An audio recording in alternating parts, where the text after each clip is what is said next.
Thanks for tuning us in here on North Metro TV. Local Decision 2025 continues, and joining us now is Randy Rennaker, running for City Council in Lino Lakes. And Randy, happy election season to you. And thank you. We always start out by asking the candidate to let the viewers know why they're running, and tell us about yourself as well. Well, I appreciate it. Thank you for inviting me. I'm pleased to be here today. Randy Rennaker. I'm an area resident, about 45 years in the area. Have young kids in the Centennial School District. My mom was actually, she retired from the Centennial School District after 30 years of service. So we've been in the community quite a while. The reason I'm running, we have a very important event coming up in the next, about the next year and a half. We're going to be working on our 2050 comprehensive plan. And because I'm invested in the community, because we don't plan on moving anywhere, I think it's really important that citizens are engaged in that. And I thought it'd be nice to do it from a different level, just to have a voice, maybe some input. And I'm pretty ingrained in the community, and I know the feelings of a lot of the folks in town, and I think our vision, our goals are aligned. All right, and Lino Lakes has that up north vibe, but you're in a major metro, the Twin Cities, very close to St. Paul and Minneapolis and all the action. You want to keep that bucolic charm, but you know there's growth coming. Met Council is saying perhaps 30% by 2050. That's their projection. How can you work in harmony with Met Council and your constituents, the residents, to not let Lino Lakes become an overdeveloped exurb or suburb or whatever you want to call it? Yeah, that's a great question, great comments you had inside of that question. There are a couple different things there I'll pick out. People, they ask me, why Lino Lakes? Why do you live in Lino Lakes? What brought you or your family to Lino Lakes? And I think one of the really nice things, and I use this same example often, I love the idea if we want to catch a Vikings game, a Twins game, a Wild game, we're 25 minutes away. We can get there, we can take part in that event, and then back home. And when you're back in Lino Lakes, kind of decompress a little bit, and driving by turkeys on the road, deer, horse pastures, cow pastures, really brings you back to that place where you feel really comfortable. The Met Council, now that's a tricky position. We're bound by certain conditions of the Met Council, but our objective is to, resist as much as possible within the law, and if there's an opportunity to change the law, I'm for that 100%. Myself and the majority of the folks I know, we don't like being told by the Met Council that we have to put a high-rise building right here. We have to put high-density housing right here. I think that should be up to the city and that should be up to the citizens, not an unelected board of bureaucrats at the Met Council. So I will do whatever I can in my power to legally kind of restrict what they can impose on our city.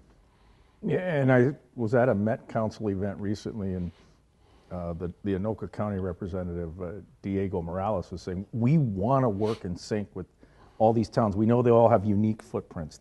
None are the same. Do you think you can forge a better relationship moving forward with Met Council? Potentially. Lino Lakes is unique in that we have a lot of water. Right. So I think we have 12 or 13 lakes in our city. There's a lot of water. We have a massive 5,500 acre park. So we're kind of islands of land surrounded by water. So if we're forced to take X amount of housing within certain areas, naturally they're going to grow up vertically, and it's going to be high density. And if there's a common theme to my campaign, it's let's reduce that high density. I'm all for smart growth, but I believe in a smart and measured growth, and a smart growth equals a stronger community. What do you like about Lino Lakes right now in 2025? What's the city doing well? I think the city is doing a fairly nice job with managing growth. There's a few developments that are taking place, and they've been planned strategically. Still a little close for comfort. We live on a rural acreage, so I like looking at trees and water and meadow as opposed to a house next door. But I think the city's doing well in that regard. I appreciate what the city did with our police and fire departments, the separation of the two. I think we have wonderful police and fire departments. I really appreciate knowing if there's a catastrophic event on my street, with my family or my neighbors, police and fire can respond very quickly. So those are a couple things I appreciate. I could go on and on. It's a beautiful community. Love my neighbors. We're all tight with one another. We look out for one another, and that's the kind of place I love to raise a family. What do you think the city needs to do better? Manage growth. So that's the give and take of that. I think our community development director, he stood out for the city a little bit. He stuck up for the city when Met Council was pushing back, and we appreciate that he did that. Same regard, we need to make sure that we don't, I guess, just take every request that they throw our way, or every requirement, I should say. It's not even a request. So I think the city can do better in that regard. Otherwise, I think we're managed pretty well. I'd like to see the business development. I think there's an opportunity to maybe increase business development. We're blessed with two big freeways kind of forking our city. So we have some really nice highway or freeway corridors where there are nice opportunities for some commercial development, which will help with the tax base. So Lino, we do have high property taxes. Commercial development in the right areas should help offer some relief for residential folks. Yeah, and the tax bump, the levy, a 16% increase, so that's going to spike way up. How did you get to that number, or are you okay with that number? It's a tough sell, I'm sure. It's a tough sell. It's a big number. It's a big number, and I'm watching it grow incrementally each year. And I know I'm not the only one on Lino Lakes who gripes about it when they open up that statement every year. So how do we help lower that? It's the right mix of development. So commercial development is going to be a big opportunity to reduce those numbers for homeowners. So that's one thing that I'm going to work hard on. That's one of my top priorities, is getting the right type of commercial development in town.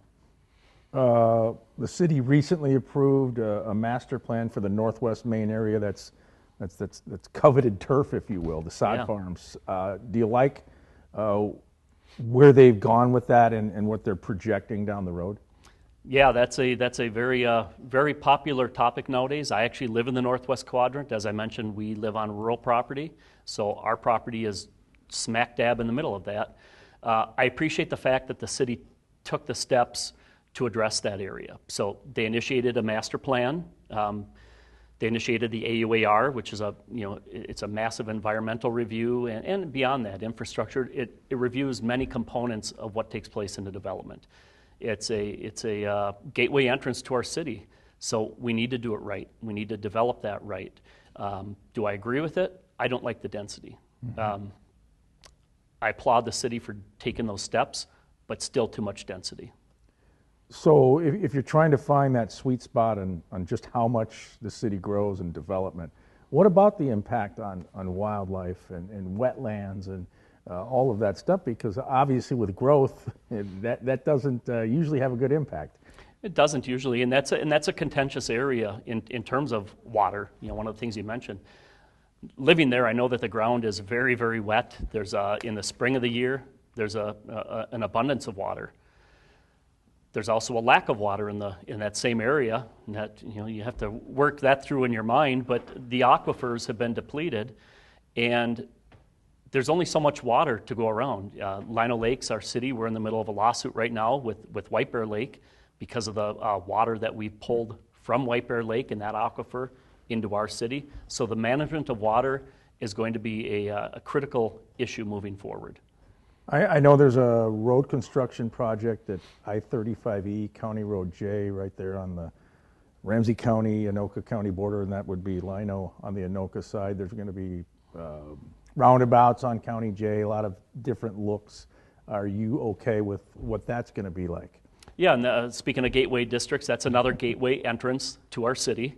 So yeah, I think it's a nice idea. It's tough. I know when I'm coming from St. Paul, and that's often the exit I'll use. And it can be a little bit of a tangle town. It's dangerous. It's a 2-lane bridge. So I support what they're doing there. I like the idea of kind of fancying it up, if you will, because it's a gateway area. And you mentioned the two major interstates, 35E, 35W. I mean, to be sandwiched between those ribbons of road. So Lino's still a small town, but you have these major corridors on each side of it. That's a benefit, right? Yeah, it's a benefit because we have opportunity for growth around those freeways. Easy access for commercial development, right? So if there's a warehouse or a distribution facility, maybe a manufacturing facility with offices, we have nice interstate for interstate commerce. So it opens up that opportunity from an economic standpoint. It's also a nice place to utilize high density when we must do so. High density should always be near busy areas like that, not in our backyard. All right, you're on the EDAC board. Educate me, what exactly is EDAC? Yeah, EDAC, Economic Development Advisory Committee. So part of the mission of EDAC is to foster economic growth within the city through different means. So we have people that will come in and visit us. We meet monthly, first Thursday of the year. First Thursday of the month, pardon me. We'll have folks that come in and visit with us and present opportunities for development, opportunities for business, and we serve as a round table, if you will, for folks to bounce their proposals off us. We'll offer suggestions, and kind of a first step before it meets some of the other boards, and generates some conversation, some discussion. If there's something we really enjoy, think it's a great idea for the city, then we give that feedback, and maybe it goes to the next step and comes to fruition at some point. What's the ideal kind of development that you would support? I think you just said buy one of the interstates, but what kind of business? In terms of business, well, there was talk a few years back, and I'm not sure exactly where that left off, if we're still identifying it as a tech corridor, but off of 35E, there's a huge tract of rural property that's starting to be developed with some commercial, some residential, but that tech corridor, I think, would be a wonderful opportunity for business. In my day-to-day life, I deal with several types of businesses, medical, food and beverage manufacturing, distributing, storage. That opportunity in that area, it's endless. Really a lot of opportunity for different folks. But it was called the tech corridor. That's something I need to learn a little more about. And as far as new houses / apartments, townhomes, what would be the sweet spot there? In terms of our residential development, yeah. I like to see larger lots. I know that there's a housing shortage in our country, in our state. In Lino Lakes, I think we're geared up for more dispersed housing, if you will. I like to see larger lots, half acre, 1 acre, or better. In terms of the higher density, like I mentioned earlier, I think your townhouse complexes, apartment complexes, those should be located near the freeway, not in neighborhoods. What's your motivation for running for city council in Lino Lakes? Greatest motivation, I love our community so much. I love the people. I love the parks, the trails, the lakes. Really enjoy everything outdoors. My motivation is to keep the city I wouldn't say the way it was or the way it is as I was growing up, but would like to maintain it as much as possible. I understand that every city needs to grow, just need to have a smart, measured growth. And the parks, the trails, the lakes, I mean, that's probably the main reason you live there and others live there. How do you keep those high quality, and do you want to add to those? Yeah, I think it'd be really nice. I'd love to see every neighborhood connected with a trail, and we did a really nice job of that thus far. But the continuation of our trail system, I'd like to see trails to every lake, and the majority of them are connected. But I'd love to see trails to every lake, maybe connecting into some of the lakes in Circle Pines. Continuation of that system would be wonderful. Will you be out pounding the pavement and knocking on doors? You bet. You bet. Look forward to that. Several residents have reached out to me, unsolicited, asking if I'd stop by and visit with them, and going to be starting that beginning of October is when I put a deadline for myself to start knocking on doors and visiting with people. So I look forward to that. All right, well, here's your chance to get a mass blast out here on television. What would you tell the viewers who are watching now? Why should they vote for you? Yes. I'd ask voters to vote for me, because I think if you were to take a poll of Lino Lakes residents, we have roughly 22,000, slightly over 22,000 residents. If you were to take a poll of each resident, ask them why they live in Lino Lakes, they're not going to say because they love high-density buildings. They love homes sandwiched in next to one another. They like low density. They like to maintain our rural atmosphere. And I'm the person who's going to maintain that for you. I'm going to do everything I can to help maintain that. All right, Randy, good luck in the race, and thanks for stopping by. Thanks for the opportunity. Really appreciate it. All right, very good. He's Randy Rennaker, running for Lino Lakes City Council. This is North Metro TV, and you've been watching Local Decision 2025.